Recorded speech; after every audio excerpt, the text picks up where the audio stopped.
Hey guys! Good morning! Sunday ngayon and pupunta ako ngayon ng church. Ayan, nag-aantay ako ng bus papunta ng city. Ang gusto ko lang dito dahil napaka-organize nila sa mga public transportation and ayan, talagang hindi ka pipick upin kung hindi ka pupunta sa bus station guys. Kagaya nito, ayan, may bus station dito. Dito lang kami mag-aantay. And may mga bus number kung ano lang yung i-stop dito sa bus station na to.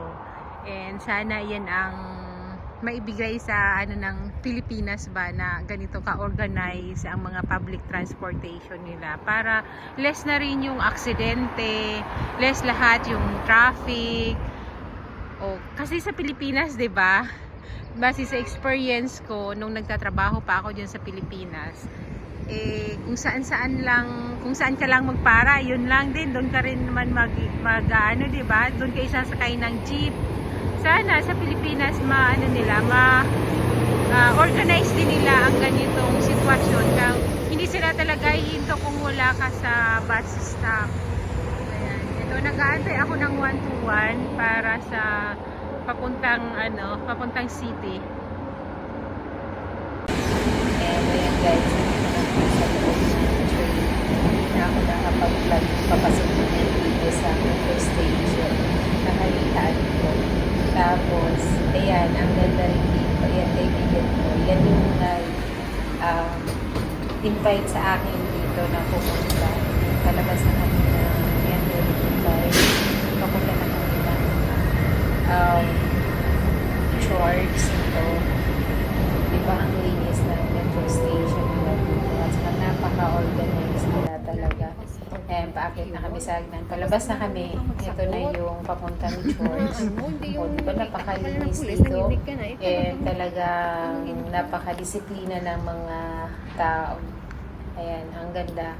Ang ganda ng place na ito dito. Ayun nga, Dayo, ang dami doon, no? Pinaghirapan yung buhay ng anak mo nakano dun eh. Mag-training lang, magtumba-tumba doon. May isa nga doon, di ba? Yung pag-landing niya, Oo. dislocate ang paa niya. Siyempre, yung mga bata ngayon, di ba mga ano? Pala eh. Lahat, tatlo nga sila.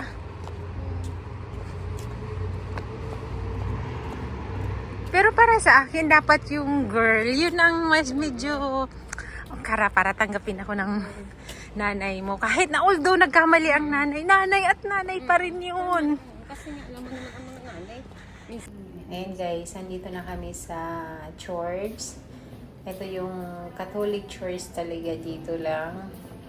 And ayan, nasa loob ng simbahan.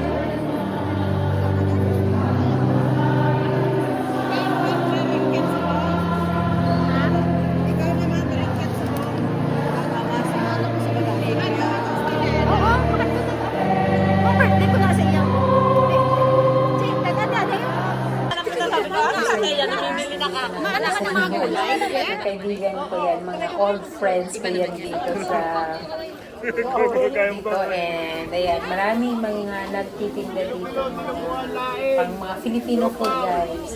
Kompleto yan, mga Filipino food. Road trip naman muna tayo ngayon dahil pupunta kami sa birthday ng isa sa mga kaibigan namin dito.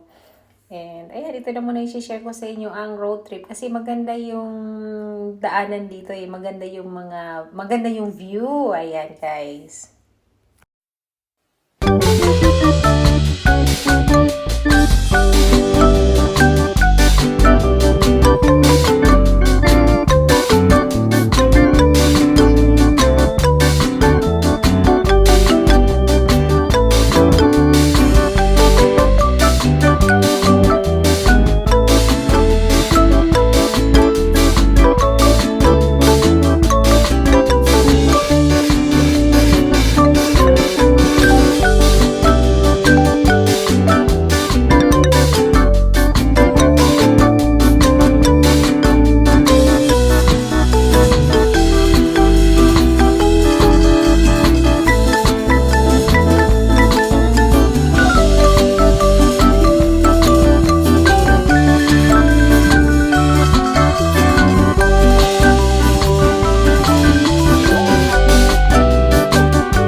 Sumbong kayo, nakabukta na ako.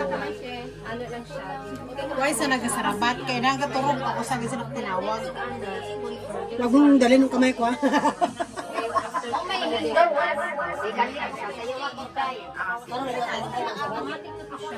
Ano pre sa Pinas mo?